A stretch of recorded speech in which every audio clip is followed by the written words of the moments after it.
ಧಾರವಾಡದ ನವಲಗುಂದದಲ್ಲಿ ಮಳೆ ಅಬ್ಬರ ಇದೆ. ಮಳೆ ಅವಾಂತರಕ್ಕೆ ಶಾನವಾಡ ಗ್ರಾಮ ಜಲಾವೃತವಾಗಿದೆ. ಇಡೀ ಗ್ರಾಮವನ್ನೇ ಮಳೆ ನೀರು ಸುತ್ತುವರೆದಿದೆ. ಅಂದ್ರೆ ಜಲ ದಿಗ್ಬಂಧನ ಆಗ್ಬಿಟ್ಟಿದೆ ಈ ಗ್ರಾಮಕ್ಕೆ. ಶಾನವಾಡ ಗ್ರಾಮ ಜಲಾವೃತವಾಗಿದೆ. ಕೆಲ ಮನೆಗಳಿಗೂ ಮಳೆ ನೀರು ನುಗ್ಗಿ ಅವಾಂತರ ಸೃಷ್ಟಿಯಾಗಿದೆ. ಮಳೆ ಅಬ್ಬರದಿಂದಾಗಿ ಜನ ಪರದಾಟವನ್ನ ಪಡ್ತಾ ಇದ್ದಾರೆ. ಧಾರವಾಡದ ನವಲಗುಂದದಲ್ಲಿ ಶಾನವಾಡ ಗ್ರಾಮ ಜಲಾವೃತವಾಗಿದೆ. ದೃಶ್ಯದಲ್ಲೂ ಗಮನಿಸ್ತಾ ಇದ್ದೀವಿ.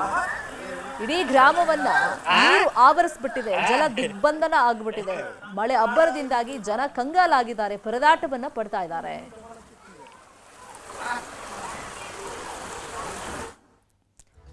ಬೆಳಗಾವಿ ಭಾಗದಲ್ಲೂ ಕೂಡ ಭಾರೀ ಮಳೆ ಸುರಿತಾ ಇದೆ. ಸವದತ್ತಿ ತಾಲೂಕಿನಲ್ಲಿ ವರುಣನ ಆರ್ಭಟಕ್ಕೆ ಸಾಕಷ್ಟು ಗ್ರಾಮಗಳು ಜಲಾವೃತವಾಗಿದೆ. ಸವದತ್ತಿ ಯಲ್ಲಮ್ಮನ ದೇವಾಲಯಕ್ಕೂ ಕೂಡ ನೀರು ನುಗ್ಗಿಬಿಟ್ಟಿದೆ.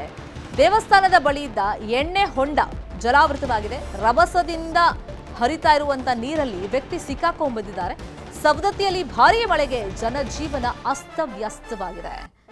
ಉಗುರಗೊಳ್ಳದಲ್ಲಿ ರಸ್ತೆಗಳಲ್ಲಿ ನೀರು ತುಂಬಿದೆ. ಮಳೆ ನೀರಿನ ರಭಸಕ್ಕೆ ಕೊಚ್ಚೋಗ್ತಾ ಇತ್ತು ಬೈಕ್.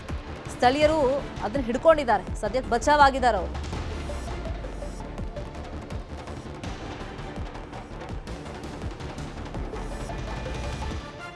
ಬೆಳಗಾವಿ ಜಿಲ್ಲೆಯಾದ್ಯಂತ ಭಾರೀ ಮಳೆ. ನೋಡಿ ಎಷ್ಟು ಫೋರ್ಸ್ ಅಲ್ಲಿ ಹರಿತಾ ಇದೆ ನೀರು ಅಂತ. ಇದು ಸವದತ್ತಿಯ ವಿಜುವಲ್. ಇದು ದೃಶ್ಯಗಳಲ್ಲಿ ಗಮನಿಸ್ತಾ ಇದ್ದೀವಿ. ಅಷ್ಟು ಫೋರ್ಸ್ ಆಗಿ ನೀರು ಹರಿತಾ ಇದ್ರೆ ಒಬ್ಬ ವ್ಯಕ್ತಿಯಲ್ಲಿ ಪಾಪ ಸಿಕ್ಕಾಕೊಂಡ್ಬಿದ್ದಾರೆ. ಇನ್ನೊಂದು ಕಡೆ ಬೈಕ್ ಒಂದು ನೀರಲ್ಲಿ ಸಿಕ್ಕಾಕೊಂಡ್ಬಿದ್ದಿತ್ತು. ಅಲ್ಲಿ ವ್ಯಕ್ತಿನೂ ಇದ್ದಾರೆ.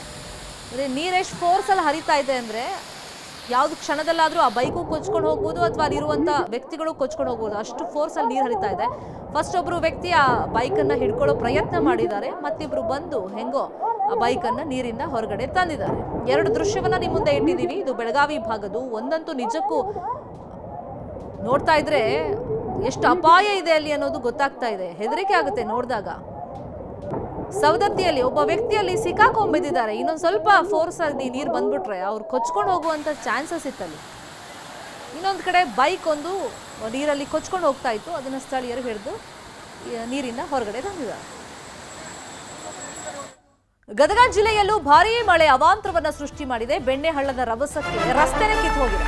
ನರಗುಂದ ತಾಲೂಕಿನ ಕುರ್ಲಗೇರಿ ಬಳಿಯಲ್ಲಿ ಘಟನೆ ನಡೆದಿರೋದು. ಕುರ್ಲಗೇರಿ ತಡಹಾಳ ಸಂಪರ್ಕ ಸ್ಥಗಿತವಾಗಿದೆ. ರಸ್ತೆ ಕೊಚ್ಕೊಂಡು ಹೋಗಿರೋದ್ರಿಂದ 20 ಅಡಿ ಆಳಕ್ಕೆ ಕುಸಿದಿದೆ ರಸ್ತೆ ಬಳಿ ಸೇತುವೆ. ನರಗುಂದಕ್ಕೆ ಹೋಗ್ತಾ ಇದ್ದ ಗ್ರಾಮಸ್ಥರಿಗೆ ಪರದಾಟ ಪಡ್ತಾ ಇದ್ದಾರೆ. ಪ್ರತಿ ಬಾರಿ ಬೆಣ್ಣೆಹಳ್ಳದ ಪ್ರವಾಹ ಬಂದಾಗಲೆಲ್ಲ ರಸ್ತೆ ಕಿತ್ತು ಹೋಗ್ತಾ ಇದೆ. ಜಿಲ್ಲಾಡಳಿತದ ವಿರುದ್ಧ ಗ್ರಾಮಸ್ಥರು ಆಕ್ರೋಶ ವ್ಯಕ್ತಪಡಿಸಿ ಶಾಶ್ವತ ರಸ್ತೆ ಮಾಡಿಕೊಡಿ ಅಂತೇಳಿ ಮನವಿಯನ್ನ ಮಾಡಿದ್ದಾರೆ. ಪ್ರತಿ ಬಾರಿ ಮಳೆ ಬಂದಾಗಲೂ ಬೆಣ್ಣೆಹಳ್ಳದಿಂದ ನೀರು ಜಾಸ್ತಿ ಆದಂತಹ ಸಂದರ್ಭದಲ್ಲಿ ಇದೇ ರೀತಿ ಸಮಸ್ಯೆ ಆಗ್ತಿದೆ. ದೃಶ್ಯದಲ್ಲಿ ಗಮನಿಸ್ತಾ ಇದ್ದೀವಿ. ಈಗ ಗ್ರಾಮಗಳ ಸಂಪರ್ಕ ಕಟ್ ಆಗ್ಬಿಟ್ಟಿದೆ. ಇದು ಪ್ರತಿ ಬಾರಿಯ ಸಮಸ್ಯೆ ಆಗಿದೆ. ನಮಗೆ ಶಾಶ್ವತ ಒಂದು ರಸ್ತೆ ಮಾಡಿಕೊಡಿ ಅಂತ ಜನ ಈಗ ಆಗ್ರಹವನ್ನ ಮಾಡ್ತಾ ಇದ್ದಾರೆ.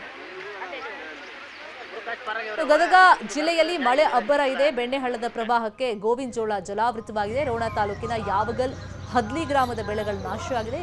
ಎರಡು ತಿಂಗಳಲ್ಲಿ 3 ಬಾರಿ ಬೆಣ್ಣೆಹಳ್ಳದ ಪ್ರವಾಹಕ್ಕೆ ರೈತರು ತುತ್ತಾಗಿದ್ದಾರೆ. ಪ್ರವಾಹಕ್ಕೆ ಸೇತುವೆಗಳು ಜಲಾವೃತವಾಗಿದೆ. ರೋಣ ತಾಲೂಕಿನ ಯಾವಗಲ್ ಹಾಗೂ ಮೆಣಸಗಿ ಗ್ರಾಮದ ಬಳಿ ಸೇತುವೆ ಜಲಾವೃತವಾಗಿದೆ.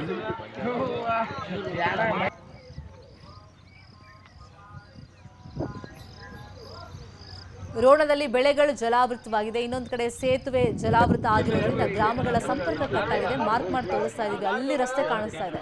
ಮಧ್ಯದಲ್ಲೆಲ್ಲ ಫುಲ್ ನೀರು ತುಂಬಿಕೊಂಡಿದೆ. ಹಾಗಾಗಿ ಗ್ರಾಮದಿಂದ ಗ್ರಾಮಕ್ಕೆ ಸಂಪರ್ಕ ಈಗ ಕಷ್ಟ ಆಗ್ತಾ ಇದೆ.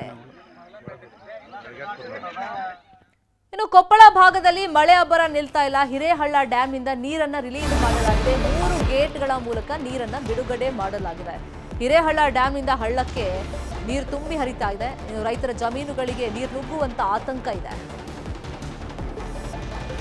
ಕೊಪ್ಪಳದಲ್ಲೂ ಕೂಡ ಮಳೆ ಅಬ್ಬರ ನಿಲ್ತಾ ಇಲ್ಲ. 3 ಗೇಟ್ಗಳ ಮೂಲಕ ನೀರು ಬಿಟ್ಟಿದ್ದಾರೆ. ಹಿರೇಹಳ್ಳ ಡ್ಯಾಂನಿಂದ ನೀರು ರಿಲೀಸ್ ಮಾಡಿದ್ದಾರೆ. ದೃಶ್ಯಗಳಲ್ಲೂ ಗಮನಿಸ್ತಾ ಇದ್ದೀವಿ.